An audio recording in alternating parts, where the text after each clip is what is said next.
Beijing से जो खबरें आ रही हैं वो चौंका देने वाली। बीजिंग, जहां पर चाइना के प्रेसिडेंट शी जिनपिंग और अमेरिका के प्रेसिडेंट ट्रंप, यानी दुनिया की नंबर 1 ताकत और दुनिया की नंबर 2 ताकत, उनके बीच वार्ता चल रही है। और उस वार्ता में सोचिए क्या मैसेजिंग हो रही है। जिस तरीके से ट्रंप को रिसीव करने शी जिनपिंग नहीं गए, जिस तरीके से उन्होंने अपने वाइस प्रेसिडेंट को भेजा जो चाइना में केवल सेरेमोनियल पोस्ट है, जिस तरीके से तमाम अमेरिकन कॉरपोरेट्स को उनकी जगह बताई गई, ये सारी चीजें क्या है? इसके पीछे एक मकसद, चाइना ये बताना चाह रहा है दुनिया को कि देखो अमेरिका कोई दादा नहीं है, अमेरिका कोई सुपर पावर नहीं है। अगर अमेरिका सुपर पावर है तो चाइना भी सुपर पावर है। और अगर चाइना सुपर पावर है जिसके रेयर अर्थ एलिमेंट्स के बल पे अमेरिका चलता है, अमेरिका की एडवांस टेक्नोलॉजी चलती है, बहुत सारी अमेरिका की मैन्युफैक्चरिंग चाइना से जाती है, बल्कि दुनिया की मैन्युफैक्चरिंग का बड़ा हिस्सा चाइना से जाता है, तो फिर वो रिस्पेक्ट भी चाइना को मिलनी चाहिए। और एक और मैसेज कि अब एक अमेरिका एक यक कुतबी का जमाना चला गया, यूनिपोलैरिटी का जमाना चला गया। अब कसीर कुतबी का जमाना है, मल्टीपोलैरिटी। और इस चीज को सोचिए, ट्रंप जैसे अहंकारी अकड़ू जो इंसान है, यानी जो व्यक्तियों को ही केवल जलील नहीं करता है, मुल्कों को जलील करने में उसको मजा आता है, उसको उसकी जगह बताई गई है। साथियों, अब ये चमत्कार कैसे हुआ? कैसे चाइना ने ट्रंप को एक तरह से उसकी जगह बता दी? उसमें देखिए चाइना की मेहनत है। चाइना ने जो अपना इंडस्ट्रियल रेवोल्यूशन किया, जो एक तरीके से मैन्युफैक्चरिंग जायंट चाइना बना, जी तोड़ मेहनत है उसमें। फिर रेयर अर्थ एलिमेंट्स को जिस तरीके से चाइना ने निकाला और ये समझा कि आने वाला भविष्य इसका है, रेयर अर्थ एलिमेंट्स का है, और ये एक मजबूत लेवरेज के रूप में चाइना ने इस्तेमाल किया, और खास तौर पे अमेरिका के खिलाफ एक इंसाफ की जंग के लिए। लेकिन इसके साथ साथ 4 और जंगें चाइना लड़ा था। सबसे पहले सिफरती जरियात, डिप्लोमेटिक ऑफेंसिव, उसके बाद खुफिया फौजी जंग, कोवर्ट मिलिट्री एक ऑपरेशंस, तीसरा नंबर 3 मालूमाती जंग, इंफॉर्मेशन वॉर, और चौथा तिजारती माशी जंग, ट्रेड एंड इकोनॉमिक वॉरफेयर। देखिए सिफरती जहरियात यानी डिप्लोमेटिक ऑफेंसिव, कूटनीतिक प्रहार चाइना ने कैसे किया? पिछले 10 सालों में अमेरिका, इजराइल और नेटो, इन फोर्सेस ने दुनिया में कोहराम मचा दिया। हर जगह दंगा फसाद, मारकाट, और चाइना ने जाके हर जगह इनका विरोध किया।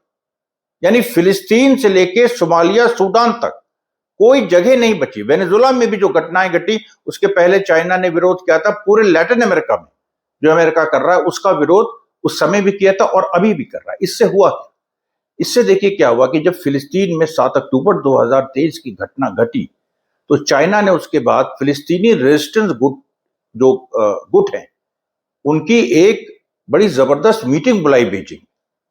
अब उस मीटिंग से क्या हुआ? उस मीटिंग से यह हुआ कि जो मुज़ाहमत का विचार है, यानी सुपर पावर के खिलाफ मुज़ाहमत, मुकाविमा, रेजिस्टेंस का जो आइडिया है, उसको चाइना जैसे बड़े मुल्क का समर्थन मिल गया तो दुनिया में भी उसको समर्थन मिलने लगा। वैसे भी था, लेकिन चाइना की इस पहल से बहुत फायदा हुआ इस पूरे आइडिया को कि सुपर पावर के चाइना ने यह एस्टैब्लिश कर दिया कि एग्रेसर यानी जो हमलावर ताकतें वो अमेरिका और इजराइल हैं, ईरान नहीं। ईरान ने तो अपनी रक्षा की है और जम की।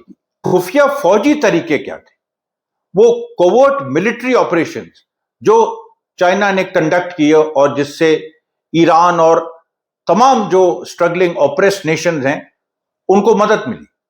देखिए ईरान को चाइना ने लंबे समय से टेक्नोलॉजी, उसके साथ साथ सैटेलाइट्स और फिर आर्म्स के कंपोनेंट्स और डुअल यूज टेक्नोलॉजीज, यानी ऐसी टेक्नोलॉजीज जिनका सिविलियन यूज भी हो सकता है और मिलिट्री यूज, और जिसको अमेरिका रोक नहीं सकता, वो सप्लाई करना शुरू की। मैंने सोडियम परक्लोरेट के बारे में आपको बताया है, फिर बता देते हैं। वो जो सॉलिड फ्यूल मिसाइल्स हैं जिसकी वजह से ईरान अमेरिका पे हावी हो गया 40 दिन की जंग में, वो सोडियम परक्लोरेट उसमें इसेंशियल है, क्योंकि उसी से अमोनियम परक्लोरेट बनता है जो मिसाइल्स के लिए बहुत जरूरी है। तो चाइना ने एक तरफ इस चीज को इंश्योर किया, दूसरी तरफ जब 40 दिन की जंग शुरू हुई तो जिन देशों को ऊर्जा संकट का सामना करना पड़ा और जो गरीब थे, खासतौर पे अफ्रीका में, ये दुनिया को नहीं पता, उनकी चाइना ने मदद की।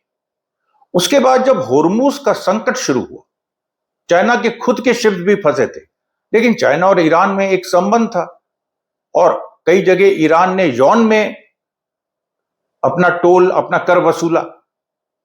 फिर भी चाइना ने अपने कई जहाज वहां से नहीं निकाले, ये दिखाने के लिए, और ईरान के साथ कोऑर्डिनेशन में नहीं निकाले, ये दिखाने के लिए कि वो भी एक तरीके से जो सारी दुनिया सफर कर रही है वो भी सफर कर रहा है, लेकिन उस सफरिंग के लिए जिम्मेदार उसने अमेरिका को ठहराया। चाइना ये देखना चाह रहा था कि अमेरिका किस तरह से लड़ता है, कितनी देर तक लड़ता है। और फिर जब चाइना ने एक के बाद एक मिडिल ईस्ट में जो अमेरिकन बेसेस हैं उनको डिस्ट्रॉय करना शुरू किया, तो चाइना को यह बात समझ में आ गई कि अमेरिका के खुद के म्यूनिशंस, खुद की जो मिसाइलें हैं, इंटरसेप्टर्स हैं, वो डिप्लीट हो रहे हैं। साउथ कोरिया से अमेरिका को मंगाना पड़ रहा है, यूरोप से मंगाना पड़ रहा है, और अमेरिका कमजोर हो गया है। ताइवान के मामले में इससे चाइना को बहुत फायदा होगा। चाइना जानता था कि मिडिल ईस्ट को लेकर एक बड़ी जंग होगी, तो पहले से ही चाइना ने बेल्ट एंड रोड इनिशिएटिव्स के माध्यम से अपने फुटप्रिंट्स, अपने पदचिन्ह, अपने निशान छोड़ने शुरू कर दिए थे पूरी दुनिया में, कि बड़ा एक संकट आता है तो उसको झेला जा सके।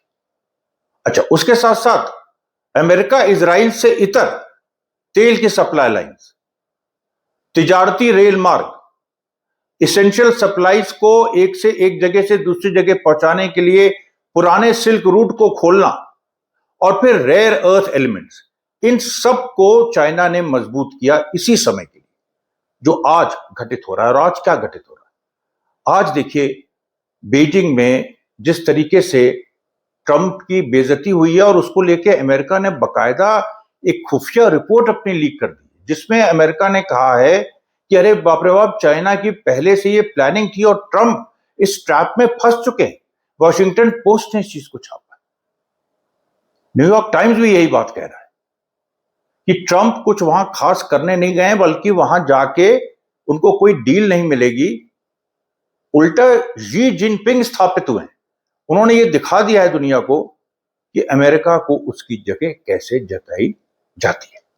आज का वीडियो यहीं तक, कल मैं 2 वीडियो के साथ आऊंगा, आज एक ही वीडियो है। तब तक के लिए धन्यवाद साथियों, बहुत बहुत धन्यवाद।